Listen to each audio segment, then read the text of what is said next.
du prophète sallallahu alayhi wa sallam adressé cette fois-ci aux femmes pour leur recommander la relation et le comportement à avoir envers la femme. Il y a le hadith attribué au prophète sallallahu alayhi wa sallam dans lequel il est dit: ô vous les femmes, sachez et faites savoir autour de vous-même que le bon comportement de la femme envers son mari équivaut au djihad fi sabilillah. Si la femme se comporte de la façon dont on lui demande, lui recommande l'islam de se comporter dans son couple et envers sa famille, si elle observe cela, c'est comme si elle a observé l'obligation du djihad fi sabilillah.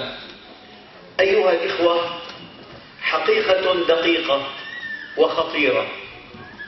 الإنسان خارج بيته قد يكون أنيقا ولطيفا ويبتسم ويصافح ويعتذر ويستسمح، هذا يدرج تحت البزنس، العمل يقتضي ذلك.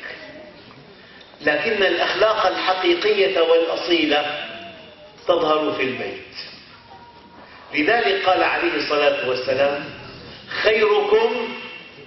خيركم لأهله وأنا خيركم لأهلي. فجعل النبي صلى الله عليه وسلم الخيرية المطلقة في البيت. في البيت ما في بزنس، ما في رقيب، ما في من ينقل الأخبار. فالذي يكون أخلاقيا في البيت هو صاحب الأخلاق الحقيقية.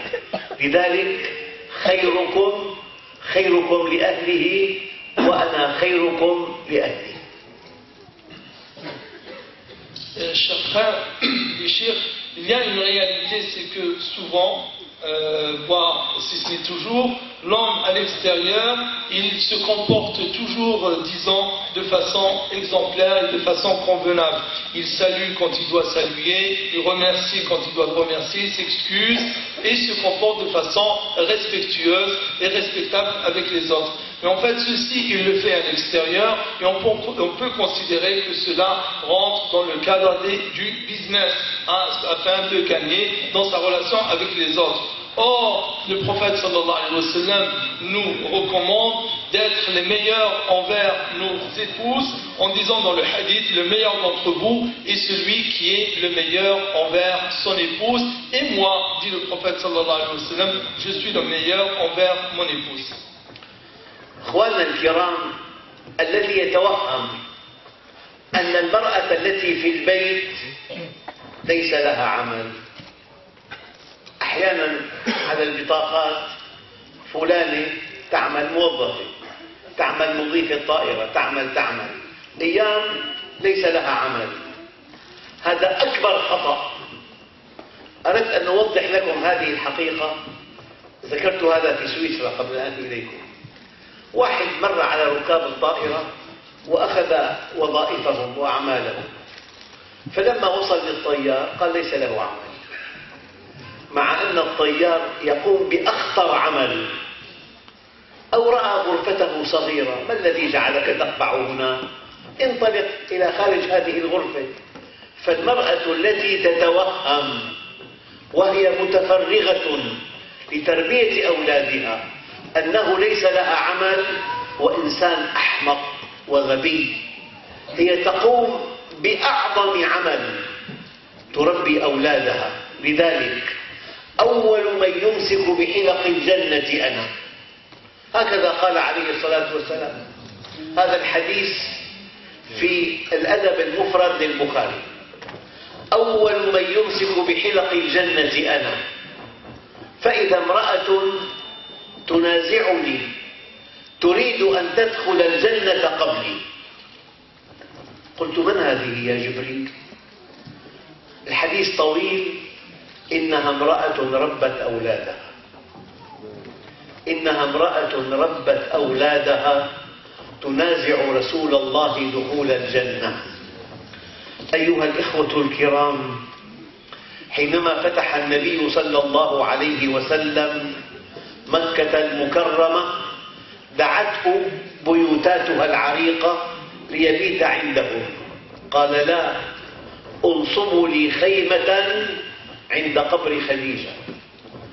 وركز لواء النصر أمام قبرها ليعلم العالم كله أن هذه المرأة التي في القبر شريكته في النصر.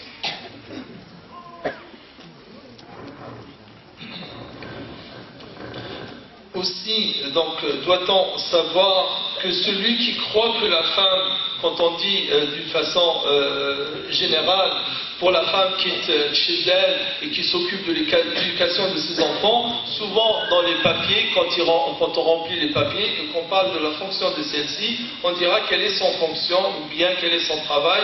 Pourquoi? Parce qu'elle n'a pas une fonction particulière.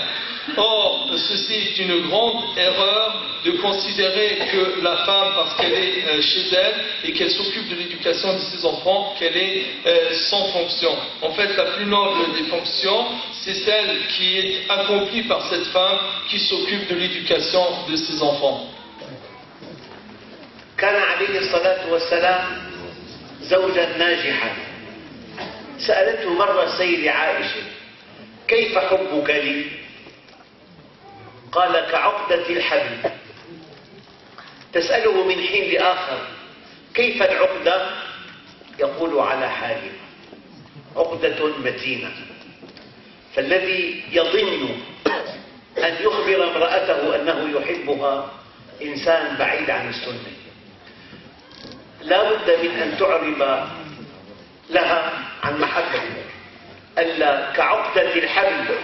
تسأله من حين لآخر: كيف العقدة؟ يقول: على حالها. لذلك أقدم لكم شيئين: من كان له بنتان فأحسن تربيتهما حتى يزوجهما أو يموت عنهما فله الجنة. الجنة أعظم عطاء إلهي لمن ربى ابنتين. فقال أحد الصحابة: يا رسول الله، وواحدة؟ قال: واحدة. الشيء الآخر: هل تصدقون أن الذي يدافع عن زوجته ويموت دفاعا عنها يموت شهيدا؟ هل هناك من مكانة للمرأة فوق هذه المكانة؟ أيها الإخوة الكرام، الحديث عن الأسرة حديث طويل ولا ينتهي. اخترت لكم بعض الآيات وبعض الأحاديث فيها توجيهات عظيمة للزوجين. فعلامة نجاحك في الحياة أن تكون علاقتك بأهلك وأولادك علاقة طيبة، وعلامة فلاحك في الآخرة أن تنجح مع الله ومع أهلك وأولادك ومع عملك ومع صحتك.